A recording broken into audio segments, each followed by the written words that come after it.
Saya pendeta juga tetap duka, presiden duka, pejabat duka, pengusaha duka, orang terkaya siapapun itu duka.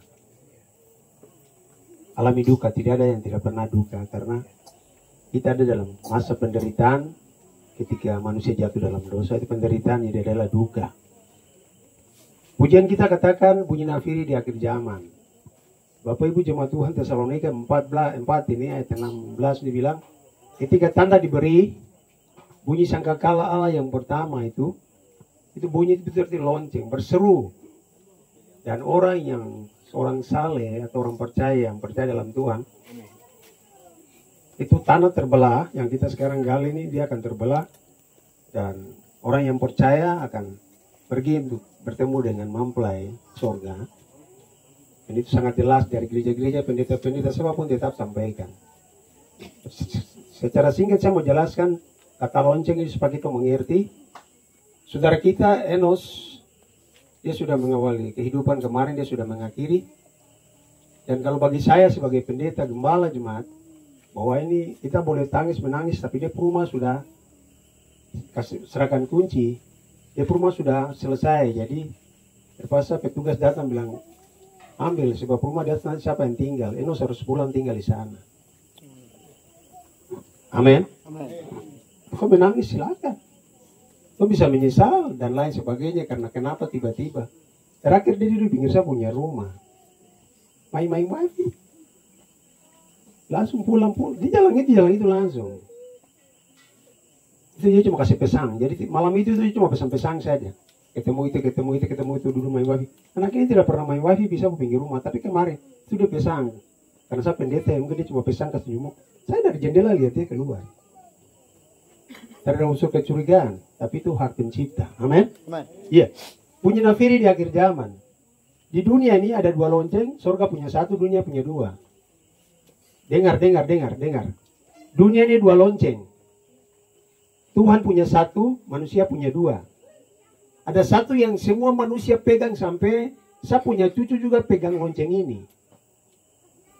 Saudara, di HP itu ada lonceng apa? Coba ada lonceng apa? Itu lonceng apa? Notifikasi ya.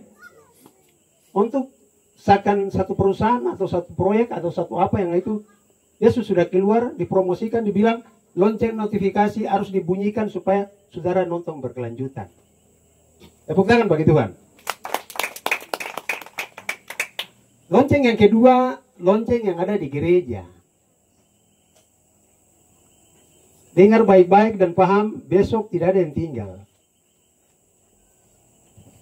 Amin. Saya punya hak, saya pendeta. Kau mau marah saya tidak apa-apa. Nanti kau akan ketemu saya di gereja atau kau ketemu saya di tempat begini. Kalau saya duluan, tapi kalau saya masih tinggal tetap kau ketemu saya nanti. Lonceng gereja bunyi itu tiap minggu, tidak tiap hari, tapi tiap minggu bunyi. Ingat, lonceng notifikasi bunyi itu dia seakan perusahaan, tapi dia akan lenyap juga. Amin. Dia akan hilang, dia akan lenyap, lonceng itu akan bunyi. Tindis, kau mau tindis atau tidak terserah kau. Tindis seakan pergi, dia seakan sesuatu perusahaan yang baru dan lain sebagainya. Dan itu akan hilang. Dan semua orang, saya punya cucu yang ada ikut dua ini juga ada pegang lonceng itu. Tapi yang saya mau pesan di lonceng kedua adalah lonceng gereja. Sebelum lonceng surga bunyi. Lonceng gereja bunyi, jangan kau bikin malas tahu. Tepuk tangan bagi Selan. Enos tidak dengar firman hari ini. Saudara yang dengar ini. Amin. Jangan kau bikin malas tahu. Sebab nanti kau bikin malas tahu, saya akan ketemu kau di sini juga. Dan kau akan ketemu Tuhan, nanti kau bingung di sana. Ketika lonceng bunyi, yang tadi bilang lonceng surga bunyilah. Panggil panggil sale-sale. Kata sale itu artinya orang yang beribadah. Ingat, jangan kita bingung.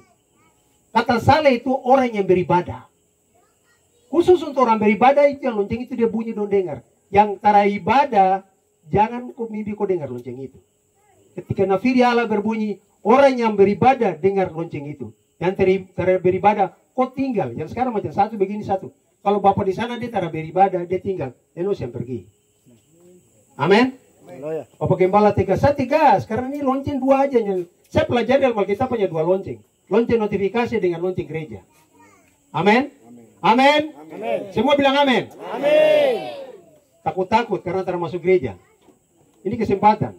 Pendeta yang khotbah begini, kenapa taruh khotbah rumah? Tidak, saya kanci langsung sepatu pulang. Hari Minggu saya lihat gereja penuh. Kau hentikan kau pemalas, kau segala macam. Sebab nanti kau ketemu saya dengan Tuhan Allah di sana, atau kau ketemu saya di kuburan. Kau mau marah saya nanti kasih turun kau. Haleluya. Iya. Ingat 2 lonceng ya. Pulang dan belajar betul 2 lonceng. Kau buka HP ke bawah, lonceng notifikasi. Tapi dia sementara. Tapi saya ingat lonceng gereja. Kasihan hari Minggu itu dong tinggal tarik. Siapa yang tarik lonceng di GKI? Bapak? Toki kan? Kasihan mama dong ke sana. Kau lewat motor bunyi mau ajar terus lewat dia.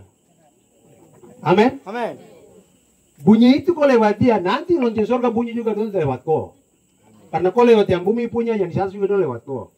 Karena kau malas tahu ya. Ulangnya hari Minggu semua masuk gereja. Ada berapa nih? 70 orang ini. Gereja penuh ya. Tadi saya udah itu Tuhan bilang kasih tahu lonceng surga. Karena tidak ada kesempatan. Mati cuma ini saja terakhir. Waktu Nafiriala aku naik tidak. Ada amin?